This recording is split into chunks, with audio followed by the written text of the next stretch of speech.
Hello and welcome to Dynamics Update. We are back again with a new episode. This one is also one of the interview episodes. With me, as usual, I have Gustav Sundblad, my colleague. Hello. Hello, Johan. How are you this evening? I'm very good. Today, we are going to talk about data. Data. all this data. So we are going to talk to a person that I met in January when I was in Oslo. And she says that she's a sucker for a good star schema. So, Johanna, welcome to the podcast.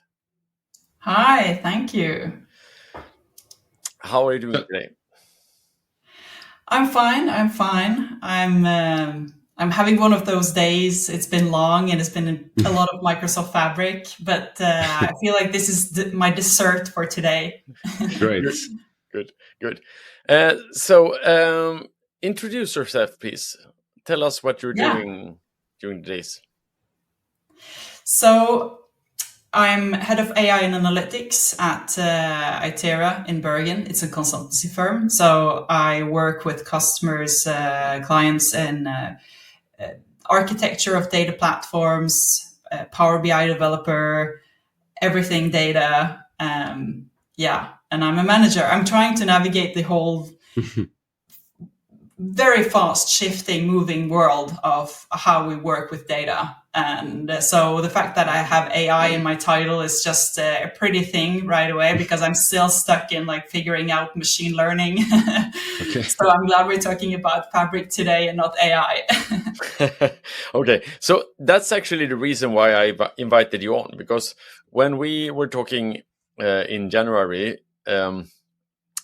I have a preconceived notion that the people who come from the AX side, especially, but also somewhat from the F&O side, we are stuck in how databases used to work. And you have already mentioned like Fabric, and there are all of these like Delta Lakes and Parquet formats and Spark pools and everything like that. And this is not the database that we are used to. No, true. Things are changing really fast, and you know it's based. What's happening the last few years is based on a breakthrough in, let's say, science some years ago, when they figured out this new way of storing data, which made it a lot cheaper to store larger amounts of data. Let's just boil it down to that. And with that came a new way of working with transforming data, using not SQL as before, but something called PySpark. And this shift, and remember, PySpark is similar to Python, basically. So with this shift, it was a lot cheaper to ingest and transform and load larger amounts of data. And we saw this new wave of analytics coming in with more real-time data and everything like that. And part of this is the whole cloud journey. And with that came a lot of new solutions, including Fabric, as I've already mentioned, which is, of course, a Microsoft product.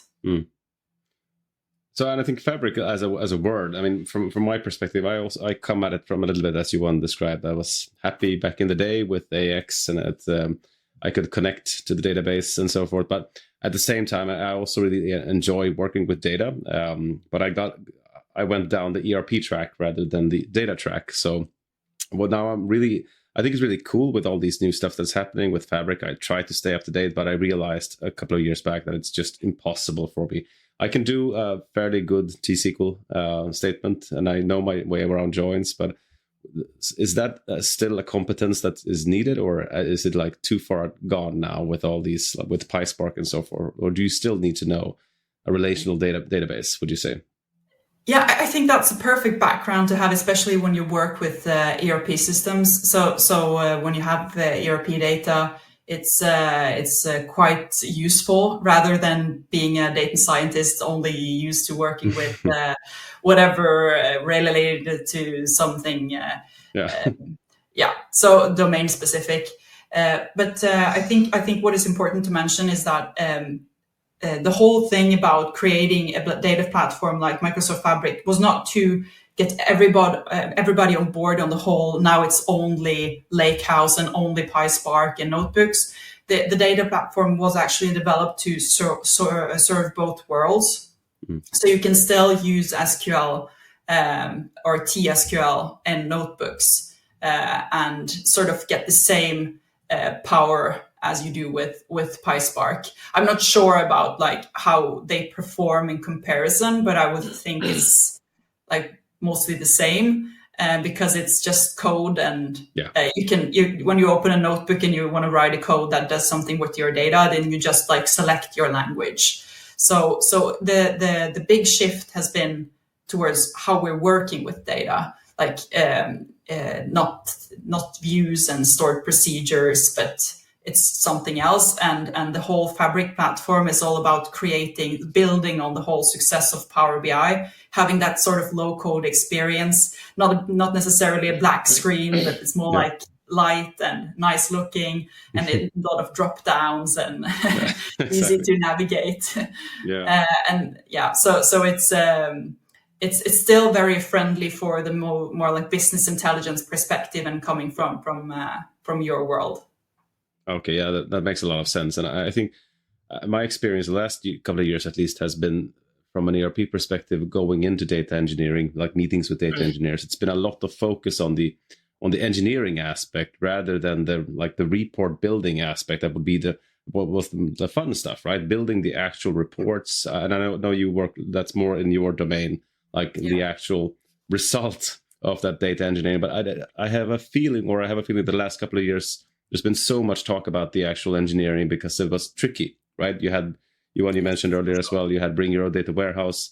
Are we now at a point where we can hopefully shift the dialogue over to getting better and better star schemas and better models? So now that the Delta Lake is all out of the way, is that something that you see that more people are going into, not spending as much time on solving engineering issues as they are in building fancy reports? Yeah, and definitely not as much time sort of deciding on exactly how much compute you need, how much storage you need, because what they essentially did, since this is a SaaS solution, they just made it like, okay, how much do you want? Okay, if you run out, it won't be an additional bill unless you choose to. You can just up your subscription to something larger. So you don't have, and of course, you don't have to have this whole set of list of things you need to configure and do to get things up and running and buy all these different components to create that data platform. So I totally agree with you. You don't need that much expertise on that area. It's more out of the box, and you can just start by, if you start a trial on the platform, you can, a few minutes later, you can build your first pipeline and ingest data from a source and transform it and get it directly into Power BI because it's all in one place. Before Fabric came along, I hadn't really set up a pipeline before because that was sort of not my job. I hadn't done that stuff. I hadn't done the ETL process outside of Power BI. But when I just got in there, it was like, oh, it's not more than this. I can do this. I can get this data in from an API and do this and land it somewhere. So I do data engineering, and I didn't do that before. I think that's just a proof of how much easier it has become when you have one common place to work doing this stuff.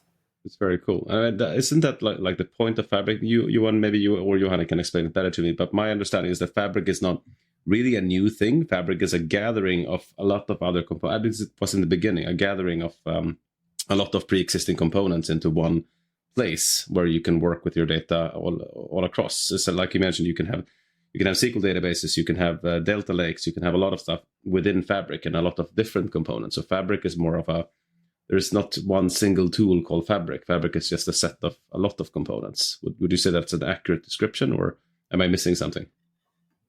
No, it's true. It's based on the experience is mainly based on the experience of working with Power BI, with the whole workspace structure and stuff like that. But it's it's Power BI and Synapse and Azure Data Factory, and of course the whole lakehouse architecture. It's and notebooks and everything like that is very similar in Azure Databricks, which is now actually kind of a competing platform, even though they're both Azure. And they also put in other new things that hasn't been that, widely used. Like they have also a solution for real-time intelligence that it's similar to Azure Data Explorer. And there's something called a data activator. So they put a little sprinkle on top as well. So, but it's a lot has happened. So it's not just putting things together. The whole idea of having this one lake and comes with a lot of benefits, because they also make it possible to mirror data from other sources into one lake. So if you're an extensive, big customer of Microsoft and you use Dynamics, you have a lot of apps you have data in Dataverse, then you can mirror that data directly into one lake. So you don't have to think about the ETL process. It's just a copy visible for you. And it's not a copy, that's the whole point. It's just a mirror of the data inside one lake, and you can start working on that data directly. And that's a huge benefit from how it was before, then when you have to move that data or create a solution for having that data, even though both your Power BI reports, your SQL database and your Dataverse instance is all in Microsoft ecosystem, then you had to do all this job. Now they're sort of simplifying this whole data moving process and making it easier. So one thing that I've thought about when it comes to Fabric, I almost see it a bit as the power platform of data, because what you're doing is that what you are preparing a catalog of data, and then since Power BI is getting fairly easy for people to build reports, if you have prepared the data in a correct schema and the correct setup, then it should be fairly easy for the business also to get access to that data. So because my thought before was that there was a lot of and the abstraction level was higher up in the stack. Now you are actually making the data more accessible for regular users. Yeah, for everyone, right? Yeah. And it seems like Microsoft had the whole data mesh approach in mind when they built this, because that's what they say. They want to make data more accessible. And like the trendy way of thinking about organizing data and analytics in businesses nowadays is like to think about data mesh. Where you give the ownership of the data products, and a data product that could be a table, it could be a table of data, it could be a Power BI report or whatever, right? So that ownership should be out there in the business, on the business side, not within IT. So this is the whole new way of working, that you have data stewards, you have data owners, and all these different roles, also tightly with data governance experts that should be within business as well, not within IT. So you sort of push all this responsibility for the data out into the business. But if you want to succeed with that, of course, you then need to give business access to the data to actually work with it and take that ownership by being able to look into it and work with it. So this all sort of, I feel, fits really well together to work in this way. And I see myself even moving more towards the whole data governance part of it, taking responsibility, working even more with that side, because that's what the platform wants. It wants me that can understand both worlds, both business and tech, to be the person steering up who should have access. And so I think that's just as you don't do that much developing anymore. It's quite so much quicker to do the developing, but you're configuring, you're sort of setting up the settings. That's more of your job, and we can like it or not, but it's less code and more settings on these platforms. Yeah, and I mean, the secret sauce must now shift into the models of the data themselves, because data is like data is data. It can be either a very understandable data model, a very simple database structure, or it can be, as in the case of ERP, a very normalized data model, which is hard to understand by just looking at it. So you need something along the way to explain it. And isn't that where kind of the secret sauce goes into now, to reach that state of having business people, personas? I also like the personas because there's a difference between being someone who just wants to look at a fancy dashboard and see if it's green or red, and a different person that, as you mentioned, might be a data steward that actually needs to understand the life cycle of a data, how it like flows from different stuff. So these are normally two different types of personas, right? So, but I mean, that seems to me that's where we should invest the majority of our time now, working with ERP data and like giving them. We had an interview recently. We haven't published it yet, I think, with Jenny Wong from BPA. There is a star schema, you could call it that at least. There is a star schema of data built upon ERP, which you can then publish in Fabric. And that seems to me like those types of models are the way to go to reach that state where we can focus on really working with building nice reports and actually understanding the data, and not spending so much time in engineering or putting these tables together, getting like pre-existing models, which you can then extend. Yeah, definitely. But there is still, I think there's going to be a few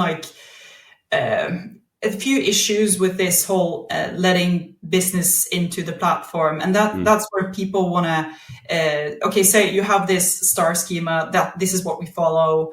And then somebody on the business side who doesn't really understand how the semantic models work, how the relationships are built,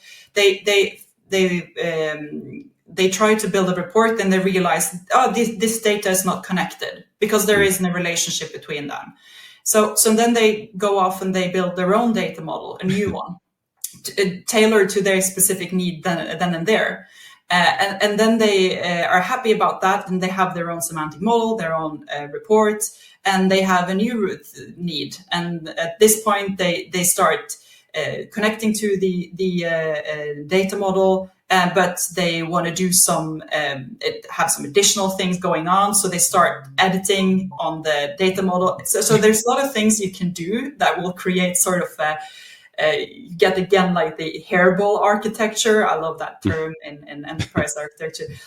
So you get things going on, and maybe people, if you don't have restrictions on it, they can create something called, Dataflow Gen 2 is the hot thing now, because it's sort of the low code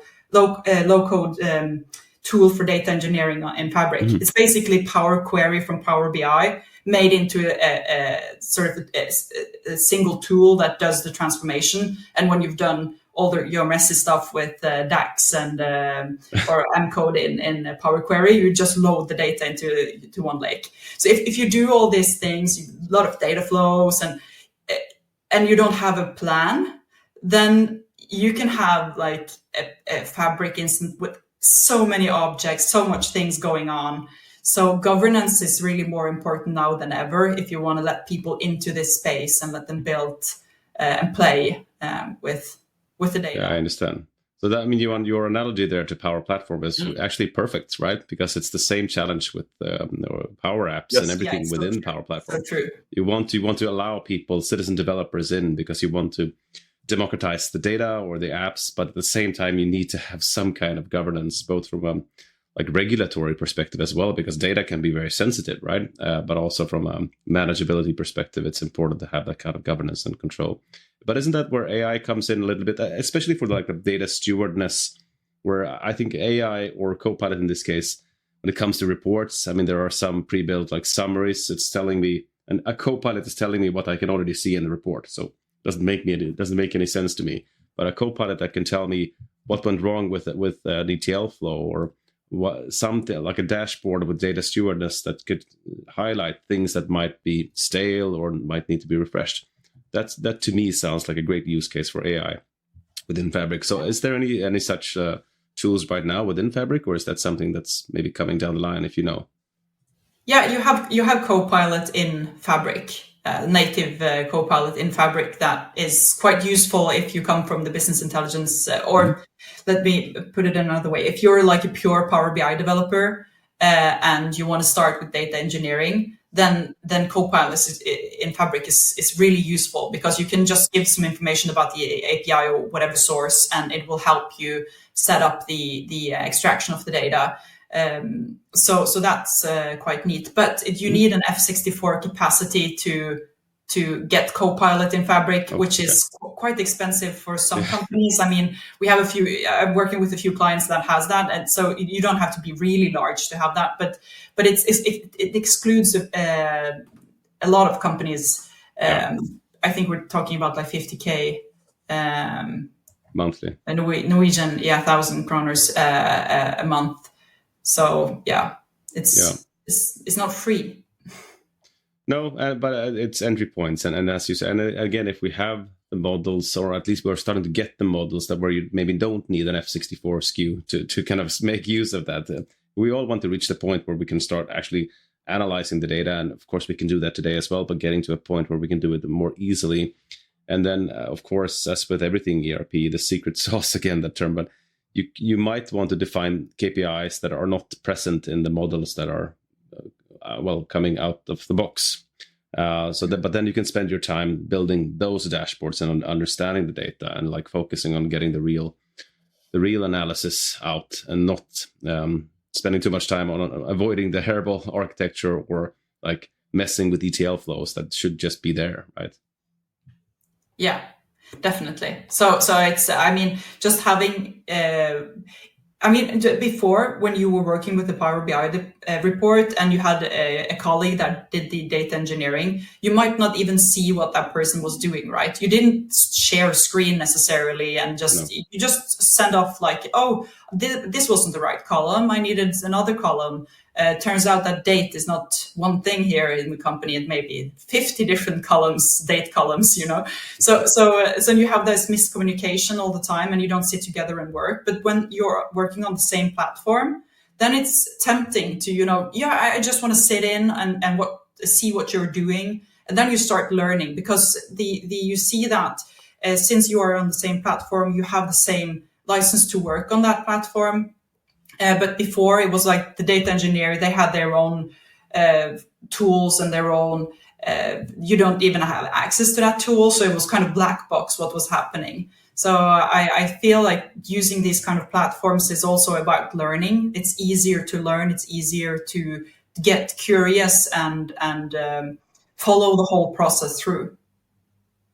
That's very good with the collaboration with Power BI as well. And and as you say, it's all about visualizing, and the sooner you visualize your data, the sooner you get feedback on it. So I would imagine that kind of feedback loop is also very important when you design and publish reports, also through Fabric, right? Because if you go to Power BI now, you kind of end up in Fabric. So yeah, for sure, it's all there in the same place. So if you really want to have a good starting point for working in Fabric, because there's no limitations on how much data you can bring in, then you mentioned it now, just finding that use case and starting working on that, realizing that first use case, but at the same time keep in mind that how you transform and load and save your data in one lake should also fit into a bigger data model, the picture of how the data model as a total should look like. But don't be afraid of that part. Just don't like think that you should figure out how the whole data model of the company should look like before you get started, because then you will never get started. But building use case by use case, and then the one lake will quickly start filling up. I mean, one of the things that I really like about this new way of thinking about things also is that it sort of invites a different approach to like the ALM part, having more of the data models saved as things that you can continue working on, that you can work on together and improve, and using the whole the same way that you're working with code, you can use you can do that with pipelines and so on as well. I really think that's a good part as well in this. Yeah, thinking about development pipelines that you all have, I think that's great as well, because it was quite messy before with Power BI. You have the name of the report and then version 3, 4, 5, 6, and you upload it, and so your backup of all your Power BI reports was usually like in folder. Now you can do development pipelines like the pros. Yep. Okay. Yep. But still off production data, because that's always a tricky thing for when it comes from ERP, because we now have dev, test 2, and then we have prod and so forth. But in BI, you want just production data. Otherwise, you can't really build a report. But so you need your own little ALM lifecycle, but it's still based off production data. But you could publish a dev report and just have it validated for a smaller set of users, I would imagine. Yeah, you sort of have two separate pipelines. You have one that's for the data engineering part. So you do sort of like you have a pipeline that's for development, test, and production for the whole. If you're working with medallion architecture like bronze, silver, gold, I don't know how familiar your listeners are. Yeah. So you do your own pipeline for that, but all your semantic models and reports, they are always connected to the production workspace. What's resides in there. So and that's just Microsoft best practice to do it that way. So you will always be seeing that part of that picture. But you can definitely in development when you're working with the data engineering part directly with the data from the source, you can use other data, of course, but again, that's not my area. So would you say that the biggest challenge now with Fabric and the democratization of data is like, will we have more problematic data models that people build, or will we have more reports that people build that are like the same problem as Johan mentioned here? Like you might get too many models. Do you see that people create too many incorrect models, or are we still on creating more like incorrect reports if you give the power to the users? I think there will be more interesting reports, more valuable reports, and more mess in the background. But at the same time, I'm not sure I agree with myself, because what happened before was that a lot of the ETL process happened in Power Query inside Power BI because they didn't have other tools to use to transform the data. Okay. But now the new Power BI developers that's growing up, they know some Python, and they can easily start to create notebooks with AI and do a lot of the transformation instead of doing it with Power Query with low code sort of. And they can do it with the notebooks with some simple copy paste of what they've been doing in code in Power BI. They can just translate to Python and then create a notebook, right? And once you tell them that, once you show them that they can do that and show them this is more effective and give them some guidance, then we have more data engineers. So I think we'll see more like hybrid people, like I call them full stack Fabric developers. Yeah. Nice. Right, because they're doing from all the way to ingesting data and really to visualizing data. That's really cool, and I think exactly that. Like the new roles are evolving based on now. Hopefully, we move past the complicated stuff with ETL and then engineering. Now that we can get the data in fairly easily, at least into Fabric, and now we're going to see the next evolution in how people actually work with that data within Fabric, or at least I hope so. That was a very good full stack Fabric. What do you say? Full stack Fabric developer. Yeah. Cool. Yes. All right. So is there anything more that we absolutely need to cover today? I didn't actually, we didn't talk about how to get access to your data in Dynamics, but I'll just drop it in there, the whole Fabric link thing, because before there was something called Synapse link, which was what you used to get at the data. Now Fabric link is the new thing, and it's it's connecting to Dataverse. And I've seen there has been some issues. People have been posting like, I can't find, I don't have any data. I can't find those tables.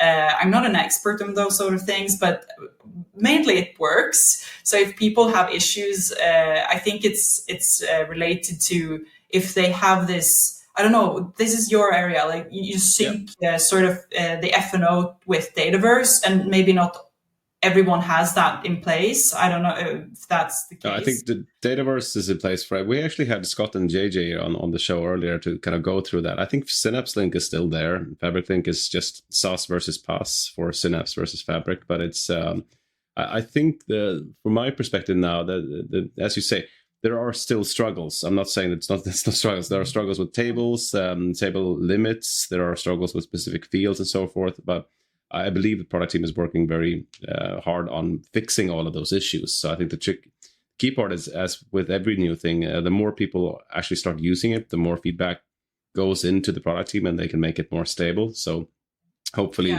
more and more adoption will come. A bit of confusion around the whole thing. Like how often does it update? Because if you don't have a lot of data, it updates more often than if you have a lot of data. So it's hard to give like really good answers when people ask like how fast will my Power BI reports update? How often? And I'm like, it depends. But that's the new world, I think. It's not. But our friend of the show, Tommy Skoway, posted a very good link on LinkedIn, an article on LinkedIn where he went through kind of that process of how it works with API and buckets of data, kind of at least gives you a background to explain, because as you say, sometimes you end up in these conversations with, okay, why is it taking 30 minutes to get this and this data into this and this? It's like, firstly, it's because it's a lot of moving parts. The other is based on a lot of reasons, like scheduled jobs and so forth. It is not real time. It is not the production replica, and there are reasons for that. So, and I think that maybe we can put it in the show notes or something. I think Tommy made a very good job explaining it, which I cannot replicate here, but he explained it very well, like the technical stuff of it. And it's important to have that with you when you go into these conversations with customers of why can I not see it in a millisecond after it's posted? Well, do you absolutely have to see it in a millisecond? Then you need to go into ERP and look at it there. If you want to see it in a dashboard combined with like weather forecasting data, I'm sorry, you have to wait a little bit. I think that's one of the main like conversations drivers that we have right now. Why can it be 10 minutes? Done a session on that. That would definitely. I would love to listen to that discussion, because it's also important that people hear it, because a lot of my customers don't understand this, and they think that analytics has become a sort of real-time thing now, because everything's connected, right? We have Microsoft and everything, so now we're good. And it's like, no, maybe not. No, it's not. No. It's connected, and it's really, really cool. And I think from coming at it from understanding all the components, me personally, I think it's so cool with all this data, and the sky is the limit. And but of course, at the end of the day, it's a business report, and you need to have it to make your informed decisions. So I get that as well. It's just sometimes we need to kind of find, is it really critical that you have it within 5 minutes, or is 15 minutes enough? In most cases, 15 minutes should be enough. And if it isn't, then you build something within the ERP so you have access to real-time data. So that's also a solution. And if it's at that business critical, then it's worth spending time to do that, I would say. At least I hope that's the answer. Yes. All right. So thank you so much, Johanna, for joining us today. It's been really helpful to understand all of these concepts. We hope to be able to get you back somewhere later along the line. But for today, thank you very much. Thank you, Johanna. Thank you. It was so nice to talk to you. Yeah. Thank you. Take care. Take care. Bye-bye. Bye.